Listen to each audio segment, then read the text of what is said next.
Hello everyone. I'm Atan. I'm back with another update on a special cutting technique. The cut in this episode is exceptionally stunning. While cutting this gemstone, I was on the verge of exhaustion. But after finishing the cut, I truly believe that all the efforts were worthwhile.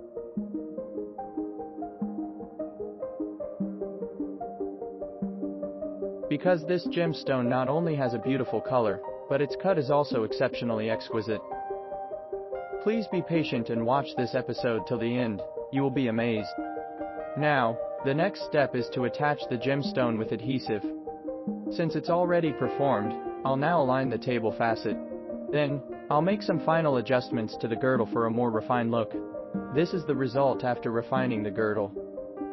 For this cut, I chose a cushion cut, which resembles a square-shaped cushion. Now, I'm polishing the top portion. The top portion has 8 facets, including 4 larger ones and 4 smaller ones. Later, I'll add an additional layer of star facets on the 4 larger facets. Next, I'll polish the break facets below the star facets, which connect them together. Once completed, all the facets will be perfectly aligned and connected.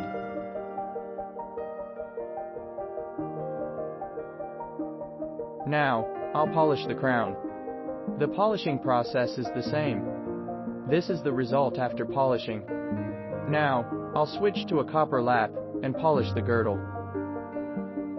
The girdle is also polished now. Next, I'll detach the gemstone and reattach the crown. Then, I'll begin polishing the pavilion. This is the result after removing the adhesive from the crown.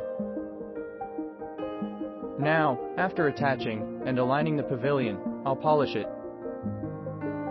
Once the pavilion is fully polished, I'll make some fine adjustments for alignment. I do this by visually inspecting it, as I'm accustomed to it.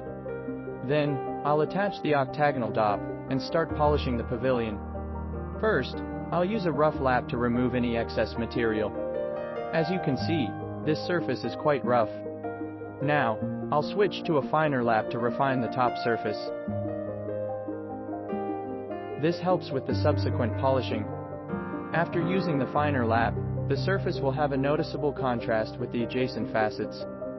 See how it shines compared to the neighboring facets. Now, I've finished polishing the second layer. Moving on, I'll continue with the third layer. The third layer consists of an additional facet in the middle of the second layer. Once it's polished, 2 distinct lines will be visible.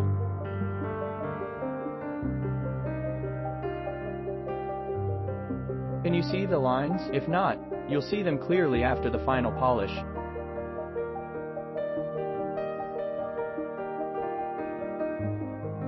Now, I'll polish the gemstone. The first layer is already polished. I won't polish the second layer because it requires a frosted finish. Now, the third layer is polished. Next, I'll add a frosted finish to the fourth layer. After adding the frosted finish, I'll proceed to the fifth layer. I didn't record the fifth layer. Now, I'll polish the fifth layer.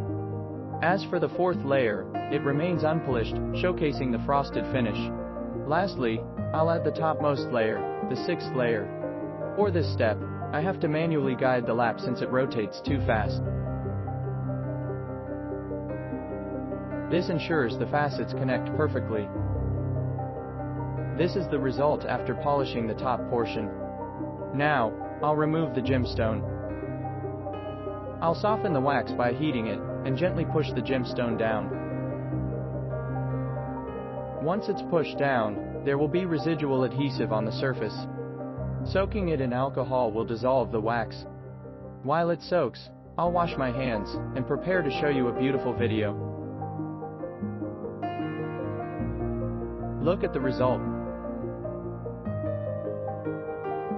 The color is truly stunning. Look, this footage was taken under a light, and it's incredibly beautiful. The fire and brilliance are exceptional, creating a captivating play of light and depth.